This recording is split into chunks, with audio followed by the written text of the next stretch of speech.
Jake had made the decision to move his mother into our home without considering my opinion. He left all the preparations for the move to me. When he asked if my mom was all settled in, I replied, "Yes, she's settled. I've just sent all my stuff back to my parents' place." Jake's reaction showed his surprise. He clearly hadn't expected me to move back to my parents' home. After the initial shock, a cynical laugh escaped him, and he looked at me disdainfully. "What are you talking about, Ashley? You can't possibly live on your own."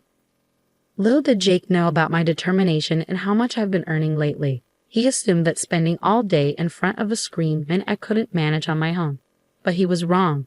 I was resolved to prove him otherwise and demonstrate my independence. I wasn't about to ask for his help. My name is Ashley, and I'm 46 years old.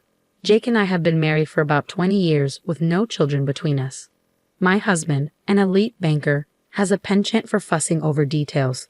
Perhaps due to his profession or his personality, he still dotes on his 56-year-old mother. My mother-in-law lived alone in a house some distance from us. My father-in-law passed away 3 years ago, leaving Jake as her only child. She often urged Jake to give her a grandchild soon, but Jake didn't want children. Though he played the dutiful son in front of his mother, telling her he wanted children too, he privately admitted he found the idea of having children a hassle. At our age, having a child would be risky, so we eventually abandoned the idea. Besides, deep down, I realized I didn't want a child with Jake. My apprehension dated back to when I first met Jake's mother. She warned me, "Hey Ashley, I don't think you're a good match for Jake. The banker's wife should be more polished. This won't last long." She whispered this so Jake wouldn't hear, but in front of him, she would say things like, "As long as Jake is happy, that's all that matters." Dealing with two-faced people like her was exhausting, and her duplicity extended to the issue of us not having children. "I want to see my grandchild soon. When will you give me one?" Jake's mother asked. "I know, Mom. I'm sorry, but Ashley doesn't want any," Jake would say, shifting the blame onto me. His constant deflection grated on me, especially since he was the one who didn't want children in the first place. I couldn't help but wonder if his devotion to his mother was why he behaved this way, prioritizing her opinions over mine. He never stood up for me, his wife. "Why did he want children, Ashley?" she would ask, turning the blame on me. "It's because she thinks it's a hassle," Jake would say, leaving me looking cold-hearted. "Jake, why are you with her if she doesn't want children? You're so kind to put up with this." "Ashley, you should be grateful Jake supports you." His mother would chide me, while they both laughed at my expense. Their ridicule extended to my own mother as well. "Ashley is a terrible person, so her upbringing must have been just as bad," they would say, mocking my background. "Like mother, like daughter, right?" Jake's resemblance to his mother was evident, but I could hardly stand them speaking ill of my mom. I should have defended her, but my focus was on taking care of my father-in-law. My responsibilities took priority. He suffered from a rare disease that caused his muscles to stiffen gradually. He needed assistance with eating and using the bathroom, so I managed his care as best as I could. While I was there, I wasn't sure if my mother-in-law tended to him or if they relied on a caretaker. Given her nature, I suspected they had a caretaker coming by instead. I couldn't imagine my mother-in-law caring for my father-in-law on her own. If she had any compassion, she wouldn't have left me to handle all the care by myself, especially when she knew I couldn't protest. Meanwhile, Jake was feeding her all sorts of lies about me. "I've reached my breaking point. I can't continue this marriage any longer. I can't believe I've put up with this for so long." Beyond the mistreatment I've shared so far, there were countless other unpleasant experiences they subjected me to. Even when my father-in-law passed away, my mother-in-law's reaction was disturbing. "Ah, it's finally over. We won't have to waste our money anymore, and I can finally relax," she said, showing no remorse. Those are not the words you'd expect from someone who'd spent years with her husband, especially since I was the one providing care for him. Her comments about money being wasted hinted that she may have hired a caretaker after all. This lack of empathy only reinforced my decision to distance myself from her and Jake. Recently, Jake spoke to me about his mother, mentioning that she's showing signs of dementia. When I asked him how serious it was, he said she was starting to forget things more frequently. It seemed she might be in the early stages of dementia. I suggested that it might be better for my mother-in-law to move into a nursing home where she could receive professional care, but Jake dismissed my idea with annoyance. Don't you have any empathy? You live here, so you can take care of her, he declared. I couldn't believe he was being so dismissive. I had my own responsibilities, and taking care of his mother wasn't something I wanted to do, especially after all she put me through. He labeled me as unpleasant and reiterated that his mother would live with us, leaving no room for objections. It was clear he had no intention of listening to my perspective, so I had to adapt to the situation. I simply said, "Understood," and started preparing for my mother-in-law's move. I made several trips between her house and ours in my small car, each journey taking an hour one way. It was exhausting and expensive, as I was covering the cost of gas myself.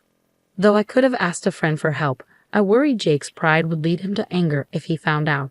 I figured he'd be embarrassed if others knew he was making me handle all the preparations for his mother's move. So I decided against asking for assistance. After several days of moving my mother-in-law's belongings, I began moving my own things to my parents' house. When my parents asked what happened, I gave them a brief explanation. They comforted me, saying I had been through a lot and had done well. Their encouragement gave me the strength to move forward. Summoning up the courage, I returned to our house to tie up loose ends. My parents insisted I didn't have to go back, but I couldn't bear leaving things unfinished. With a smile, I left my parents' house and headed home. However, upon arriving, Jake's fury greeted me. "Where have you been? You didn't even prepare dinner," he barked. Ignoring his outburst, I calmly replied, "I'll do it now. It's none of your business where I go." Jake's anger escalated, resorting to his usual tactic of yelling, "Who do you think is providing for you?" Initially, I couldn't argue against his point, as I relied on him financially, but things had changed. Jake didn't realize I'd been working too. To him, it probably seemed like I spent all day on my phone or computer. Disregarding his shouting, I asked, "So, what do you want to eat?" This only fueled his anger further. However, I was no longer willing to bend to his every demand. In the past, I would have done anything to pacify him, but I'd reached my limit. Enough, I thought to myself.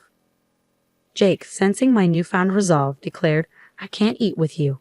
It'll taste terrible. I'll go eat outside." With that, he stormed out, slamming the door behind him.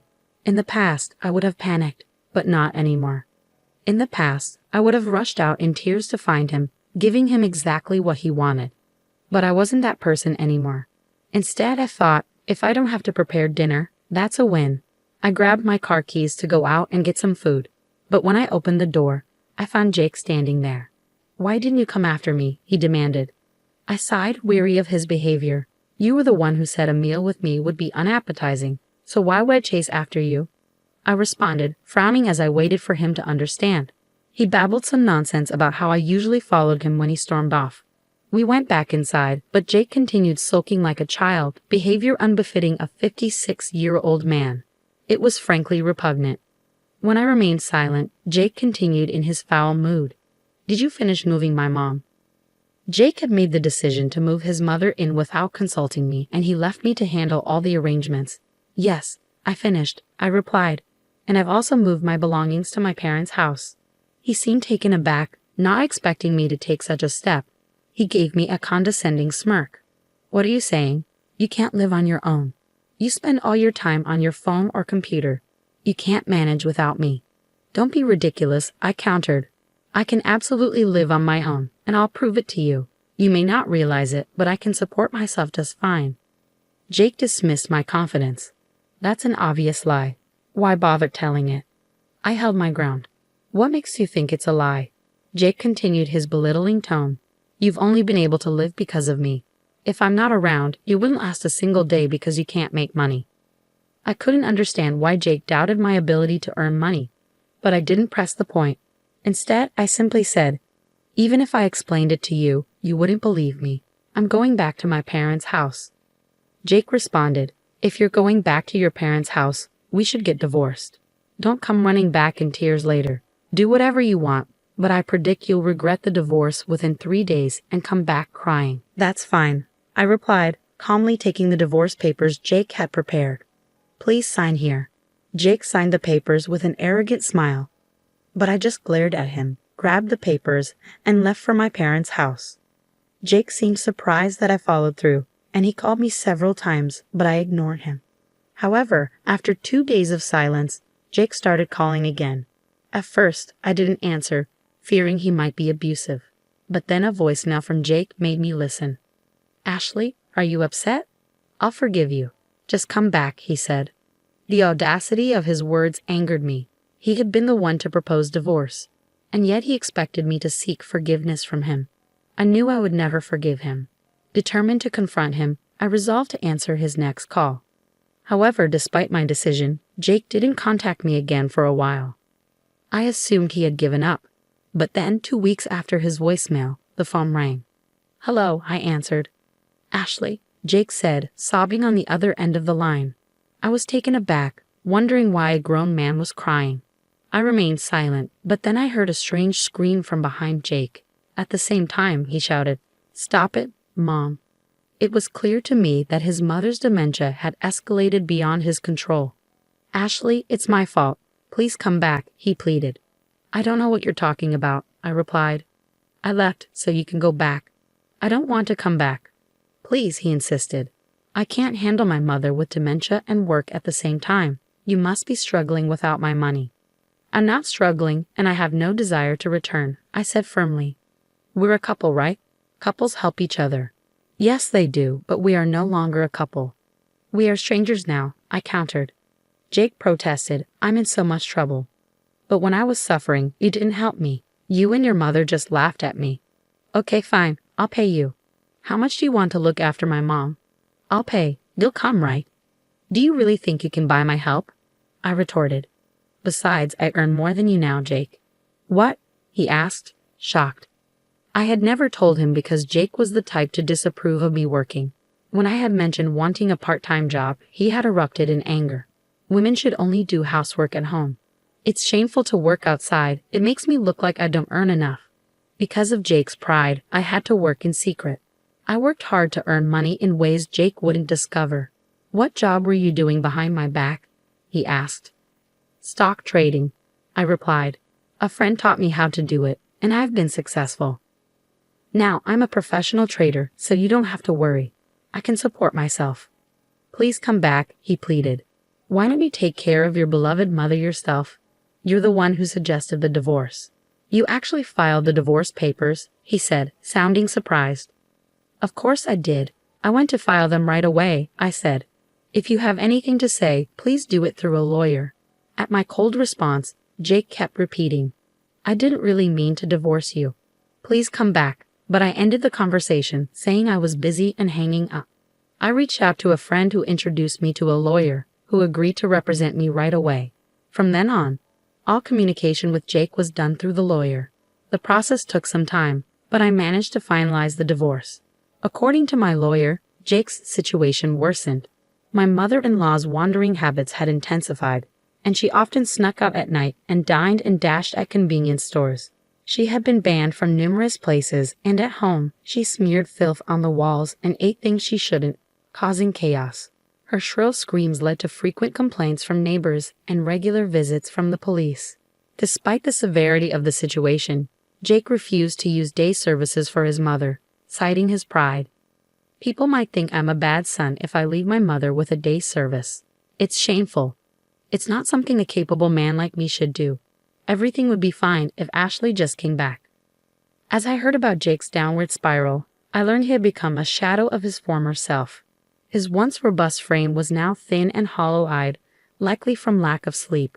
His ghost-like appearance had become the subject of neighborhood gossip. Upon hearing this, I thought to myself that it served him right, but I kept my thoughts to myself and thanked the lawyer. As for me, I moved to the top floor of a high-rise apartment with my parents. Jake had always looked down on them, but I was grateful to live in such a beautiful place with them. Now that I was finally free, I enjoyed my days appreciating the stunning views and living a happy life.